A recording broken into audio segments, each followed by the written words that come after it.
For the first few months of English in room 218, I held out an umbrella to the sun, not owing to a hatred for its blinding rays, but since I was preparing for the rain. I knew that at any moment there was a risk for downpour, and regardless of how unpredictable or uncontrollable it was, I had to be ready for the storm.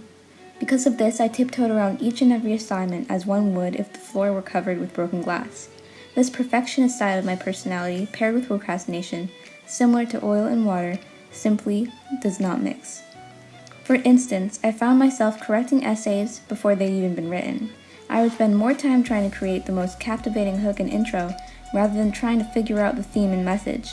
Then once I found my hook, writer's block would keep me blankly staring at the document for hours, as if the moment I glared long enough, my Chromebook would gain the ability to give me advice on what to write.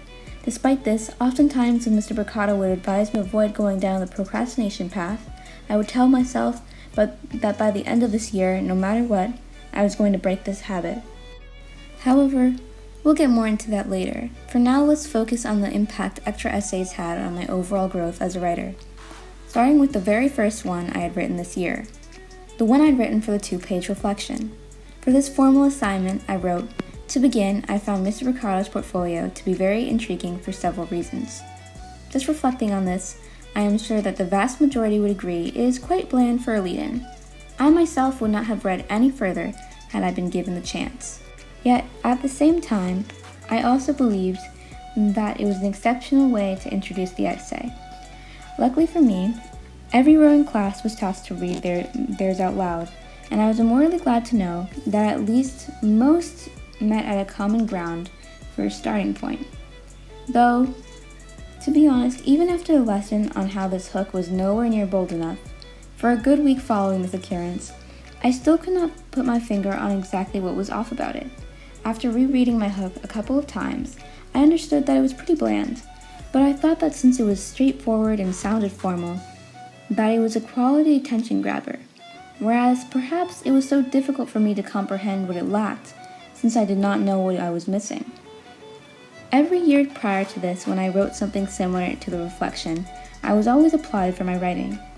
It almost led me to believe that having a writing style was strictly reserved for the most gifted of writers, and that student essays only existed to analyze the pieces created by these extraordinary authors and poets.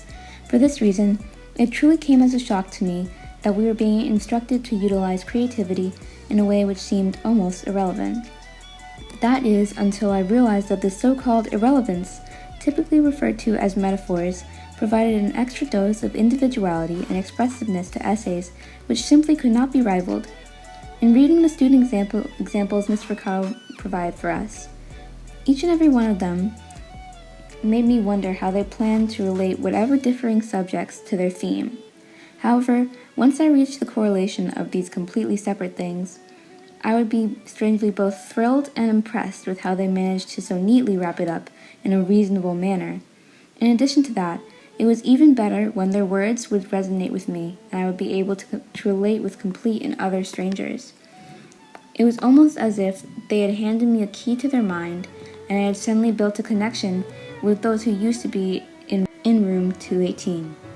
Being the observant person that I am, I love to perceive life like a library, as if wherever you look, there is a new story to check out, each existing indifferent to one another, though not in a particularly shallow way, in a sense of how everyone is focused on the making of their own chapters, and so they treat their life as such. This is one of the things I enjoy most about this class, the vulnerability. The vulnerability which people share is so humanizing that I feel less isolated in my own mind. And along with the fact that I genuinely have always found satisfaction in being an emotional and personal writer, these essays definitely have added to my desire to become the one who writes a piece which brings a smile to the corners of their readers' mouths and keeps them flying by the edge of their seat, eager to make it to the point where it all comes together. And to an extent, I achieved that goal. Of course, I am no Emily Dickinson or Shakespeare, yet I am comfortable stating that the girl who first opened the door to freshman English would have been so proud to see how far I have come since that first essay. Example of how hooks have contributed to my growth as a writer is that I finally understand what teachers mean when they say that nothing we read is unintentional. When I first heard a teacher say this in the 3rd grade, I was beyond confused. I simply could not imagine that every single word that someone would put into a paper has meaning. That even punctuation, which I had always seen as nothing more than its definition, could have a purpose beyond just separating sentences. And though in 8th grade I began to understand the concept of intent a bit more, I still didn't see it for what it could be. All of this changed in 9th grade. For instance, with every extra essay I wrote, along with the underlying theme, I would hope that my tone and word choice would succeed in conveying whatever emotion or moral that I was trying to bring to light with each paper. For example, in quarter 1, I wrote a whole essay comparing the similarities and differences of red velvet and chocolate cake to human psychology, hoping that it would both get my point across while also adding a bit of humor to the mix. This, of course, I also did to challenge myself in terms of just how metaphorical I could be using examples which were so evidently unalike. To do this, I wrote, in this regard, humans are like a cake, so impressionable that essentially every aspect of their identity, whether it be from the way they think to the way they dress, can be traced back to their upbringing and surroundings. In this case, their personality is the flavor, their environment are the ingredients, the choices, the chef, and their interests and hobbies, the toppings. Each component is necessary and impactful to the outcome of what is being developed. In hindsight, one could argue that it was a bit of a stretch. Yet, nevertheless, it brought me so much joy to be so far out of my comfort zone, and yet to enjoy every second of it. Another bit of my writing which particularly stood out to me was when I wrote about the painting A Starry Night by Vincent van Gogh, and how much my interpretation of this piece has changed. I used to associate the portrait with kindergarten, and the late-night stories that my mother would tell me before bed. We used to sit on her bed, staring out the balcony, and she would tell me of the stories of her life when she was my age, and how her and her mother had a similar relationship to ours. Being the toddler I once asked her why I had not met my grandmother. In response to this, my mother told me a story which I later became obsessed with. She told me that when a person passes, they become a star and watch over everyone they love. Now I understand that she probably just told me this to protect my toddler mind from concepts I could not fathom. Nonetheless, it was a story which caused me to gain a passion for stars, which made it so that whenever my father took me out for a drive, my palms would be glued to the window, drawing stars with my finger on the freezing glass, while simultaneously looking out to admire the real thing as they shimmered amidst the opaque black which surrounded them. I was always looking up. I always had my head in the clouds, trying to create my own constellations. What is interesting about that is that at 5 years old, the painting looked to me like a perfect demonstration of how bright stars can be, and how they can illuminate the darkness around them. Though in quarter 4, with the poetry unit, I became aware of an interpretation of the painting which impacted me more than one would think. Through this assignment, I remembered my fascination for A Starry Night, and how back then, I saw how beautiful the spiraling stars looked beyond the black background. Now it serves more as a signifier on how my views on existentialism have shifted, that in comparison to then when I perceived stars as a comfort, that now I see it as a reminder of how large the universe is and how I, in comparison, am barely a speck of dust.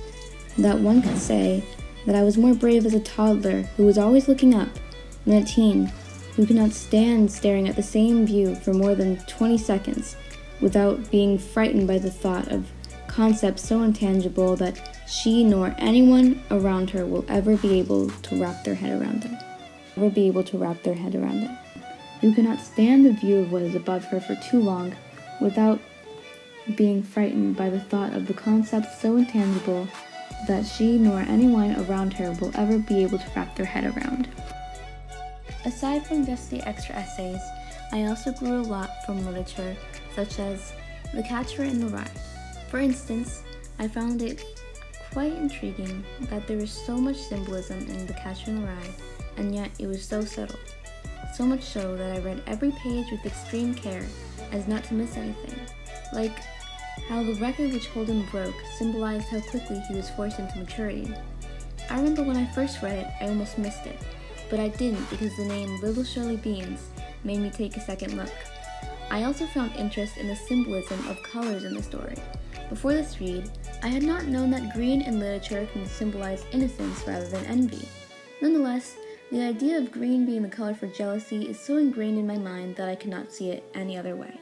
With one more thing to add, I will say that my umbrella was quite heavy, and most days it held me down more than it protected me. And though I thought it would be worth it once the rain finally poured, the moment it did, I realized that it was not enough to save me from the heavy gusts of wind that I had not predicted. I struggled to keep it above my head, and many times it threatened to blow away.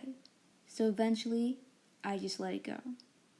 I let myself be showered in the pouring rain and accepted that it wasn't going to go away by pretending it wasn't there. So, to get over my intolerance to the rain, I first had to experience it.